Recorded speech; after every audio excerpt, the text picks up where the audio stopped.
Alright, there we go. And welcome back to another installment here on the Lazy Genius Tarot and Bazaar. My name is Alex. If you're new here, thank you for making this your first stop on the channel. If you do end up enjoying the content, go ahead and hit the like and subscribe underneath of the video there. Beyond that, let's go ahead and dive in. Today, what we are going to be doing is a VR to Simon at the Hermits Cave with his hashtag My Top 5 Tarot of 2020. This is going to be decks that were released in the year of 2020. I will be doing my top 5 faves, which is another one of Simon's hashtags next, to do sort of my top 5 favorite decks of the collection, sort of making up my top 10 total, I guess you would say.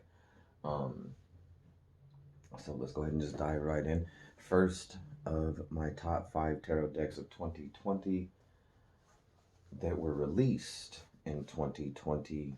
The first, like I said, is going to be a deck called the Pulp of Tarot. I got this one from DriveThru Cards. This deck is a 78 card tarot deck that is based on the RWS meanings of the cards, and according to the deck creator, holds true to those meanings regardless of anything else. The cards of this deck have the exact same meanings.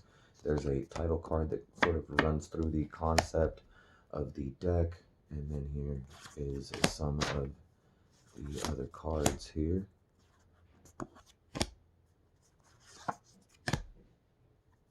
And if you notice, as I flip through here, the cards are going to be in different languages. See, that's my favorite Lovers card. That's a cool card.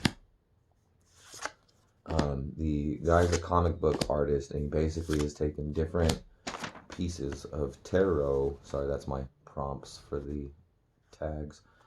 He basically has taken different pieces of tarot. I love this Wheel of Fortune card. Look how he's like written the title upside down on the card itself. And again, as you see the cards, some of them, you know, there's like 4 or 5 different languages represented in this tarot deck. And he's taken concepts from a lot of different styles of tarot. This is one of my favorite Tower cards. Look at that one. He's taken the concept of a bunch of different styles and systems of tarot and sort of mashed it all up in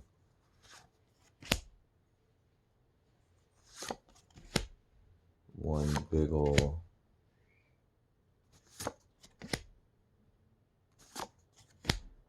pretty cool deck. I don't want to spend too much time on it because I could really gush about it forever, but here's just a quick there's quite a bit of nudity in the deck, so I don't want to go too far into it.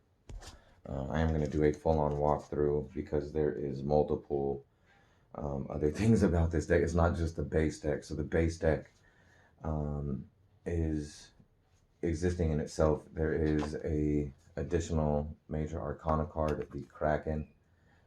Basically, shit's going south according to the definition. And then when it is in reverse, it means the exact same thing, only in this position it means that the querent won't feel the repercussions. They will simply watch everything unfold. So it does have that extra card, the 79th card there. So, you know, the backs of the cards are sort of like this wavy with like this navigational, and then the art on the box is a shipwreck, or wrecked ship rather. Like I said, really cool deck. What really did it for me, because this is like my #1 favorite deck of the year as a whole, just all in all. And what really did it for me was the fact that, you know, back in the 90s, I used to play card games like Magic the Gathering and such. And those card games had things like expansions for the decks, right? Like they would release a deck, and then there would be expansions that would come out based around that deck, and you could use it with other decks and stuff. And it was sort of like this ever-evolving thing, right? Well, with this deck, because he's created two expansions, one is the World expansion, and the second one that is currently available is the Bone Zodiac. This is a signifier expansion. Basically, he's taken 12 cards for the Zodiac signs in like a bone format, and these are meant to be signifier cards for the Querent, and you know, if you can shuffle them into the deck also if you want to, for an extra little uh, bit of uncertainty in the deck itself, but mostly it's going to be meant for signifier cards. And then the World expansion here, as you can see, each one of the expansions sort of has a title card, and then, which is this, and then this one has the picture card. Give me 1 second. All right, we were just about to go through the expansion here before the dogs just about lost their heads because the mailman came to the door. So the expansion brings 2 jokers for gameplay. There are alternates for the major arcana and all 4 of the other suits. These are my 2 favorite alternates.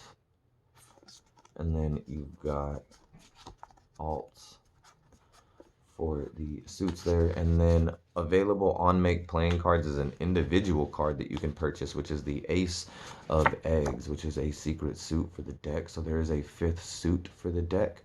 The Ace of Eggs can be purchased individually as a single card, and then I just added it in to the expansion pack here that has the 2 of Eggs in it, and the first card he released of the secret suit of Tentacles as well, that ties back into the Kraken card that he added in back that way. And then here you also have 10 super arcana that are an extension, so to speak, of the major arcana that sort of tie the major arcana into things going on in the world now. Like the media card, or yeah, like the media card.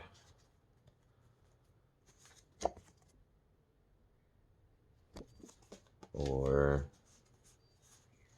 the superorganism card. See, there's a lot to unpack in this deck, actually. So, favorite deck of the year, because it brought the nerd out of me in more ways than one. It brought the tarot nerd out of me. It brought the old, you know, Magic the Gathering nerd out of me. It brought the comic book nerd out of me. I just love the deck all the way around. I can't lie. Definitely my favorite purchase of 2020. Glad that I grabbed it. And I kind of bought it blind because on DriveThru Cards, when you're looking at this deck, it doesn't actually have pictures of the cards. Sorry for the hiccup. But it doesn't actually have pictures of the cards. It just sort of has pictures of the cover of the decks, right? So kind of bought it blind, and then it ended up being my favorite deck of the year. The last deck that I bought blind, I ended up sending back because I got it through Amazon, and that was when I pre-ordered the Tarot of Light and Shadow that just recently came out. And then when I got it, I ended up not really liking it, so I just returned it to Amazon. My number 2 on my top 5 tarot of 2020 is the Study deck, or the Study deck for a tarot course on Make playing cards. It is the crackle back with, you know, it is just the RWS as we know it. However, this one just so happens to be a scan of Kinsey Ishimatsu's Pam A.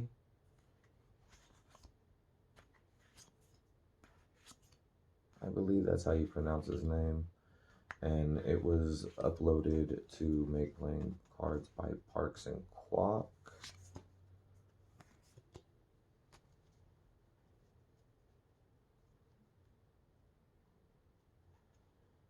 And I thought that I had ordered the all-white tin for the deck and ended up getting sent a short stack of 40 all white blank tarot cards instead. So I ended up buying this bag for it to go in. It's a pretty cool bag. I feel like it goes well with the aesthetic of the deck. So that's what that lives in there. I'm probably going to end up trying to find some sort of a cloth, maybe, that resembles the cracklebacks in this same color that the moons are on the back of this, so that it all kind of ties in together. Who knows? I don't know. I really like this deck though. Number 3 on my top 5 favorite decks that were released in 2020, and also on my top decks of the year, the Tarot Banksy 2. I love the creator of this deck. Shiloh, you're an amazing woman. I love you. Homie, you're dope. Now, this deck is a freaking masterpiece, yo. That is the only way that I can put it. The gilding on it is amazing. The gold, or the red foil rather, on the backs of the cards in the balloon, the way that the backs turned out, and then there is the cards. My favorite strength card is in this deck, and my favorite magician card is in this deck. I have been a fan of Banksy's artwork, both for reasons of me being a fan of graffiti and for political, social justice reasons as well. I really like this man's take on the world as he represents it through his artwork. This deck is dope. The card stock is amazing. This is one of her 2, I guess you would say, extra cards in the deck. The additional arcana, you have the 22nd card, which is social justice. Dope card. I love the feel of the deck. It's so much brighter than the first edition, and she didn't really change the actual card images at all. She just changed the way that it was packaged, and it turned into such a much brighter piece of work. I really, really like this card. This deck, I mean. Some of my favorite cards are the Judgment card. Let me see here.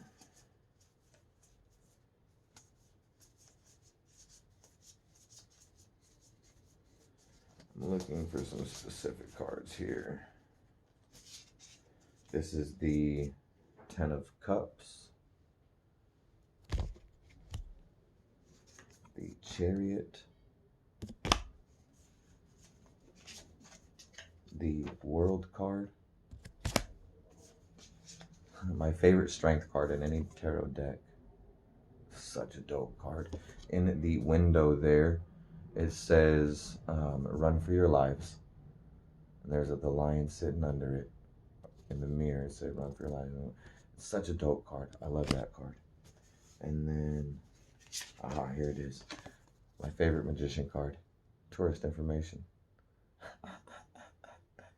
I don't think too many people might grasp that off the top of their head. But yeah, if you're a fan of Banksy's artwork in any way, shape, form, or fashion, and you like the Rider-Waite-Smith Tarot, you should check this deck out. This is a dope deck. And I'm not just saying that because I helped her with these spreads in the guidebook. I'm not just saying that. It's really a dope deck. It gets great reviews. Check her out. Coop-de-Loo Bazaar. One of my top decks of the year, hands down, and totally happy with the purchase there. It's an amazing deck. All right, that is number 3 of the top 5 tarot decks I have of 2020. 2020 that were released in 2020. Number 4 here is going to be the Welcome to Night Vale Hayworth deck. This is connected to a podcast. Here are the backs. I have never heard the podcast, but the deck in and of itself makes me want to listen to it. So basically, from my understanding, the deck is based on characters and situations in the podcast. The Ace of Pentacles, such a dope card.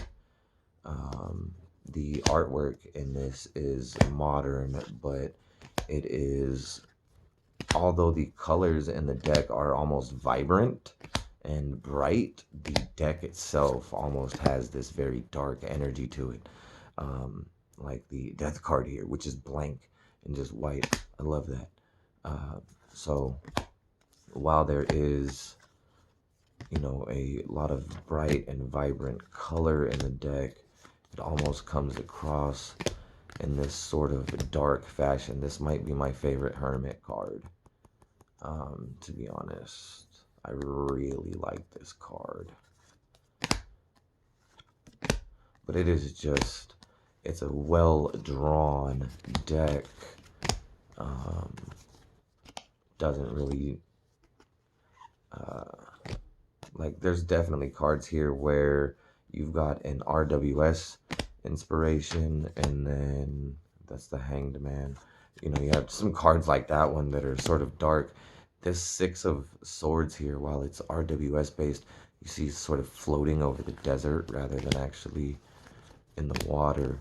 And then, hold on, let me see if I can find the card. There's cards in here that sort of have like a Thoth feel to them, like this card, or this is actually a really dope Wheel of Fortune. I don't think it feels Thothy, but that's a really dope card. I like a lot of the cards in this deck. One of the main cards that I'm thinking of is the Ten of Cups, that almost has like a Thoth based feel to it, right? Where you have this floating pyramid up above the 10 floating cups. There's really no family. There's no RWS imagery here, sort of at all, right? But I don't know. It's hard to explain this deck. It's like if RWS and Thoth were mashed together into one cohesive reading deck. Like, look at this Sun card.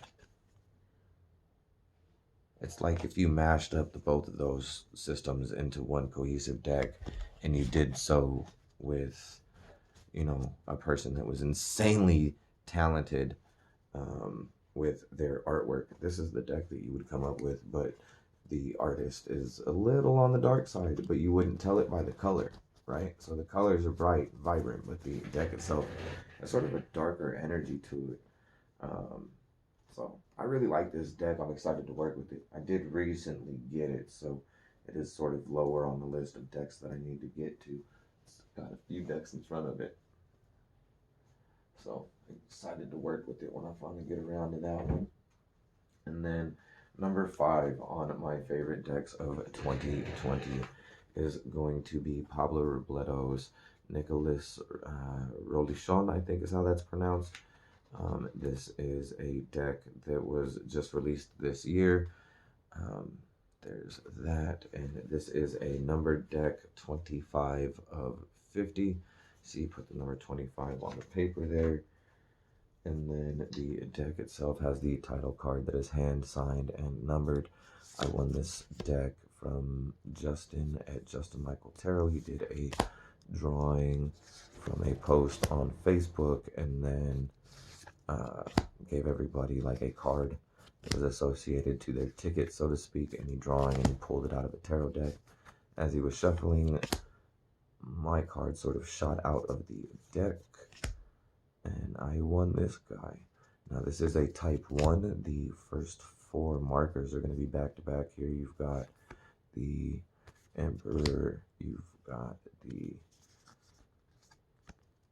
Pope, you've got Cupid and the Lovers, and you've got the Chariot there. But the colors are vibrant. They almost look watercolored, but they're deep and vibrant. Like I said, and the cards, they feel amazing. They're very buttery. It's almost hard to explain what they feel like because it's not something that you feel in too many other decks nowadays. It's definitely a really well done deck. Um, so definitely appreciative of that one being in the collection. And that is going to be my top 5 decks of 2020.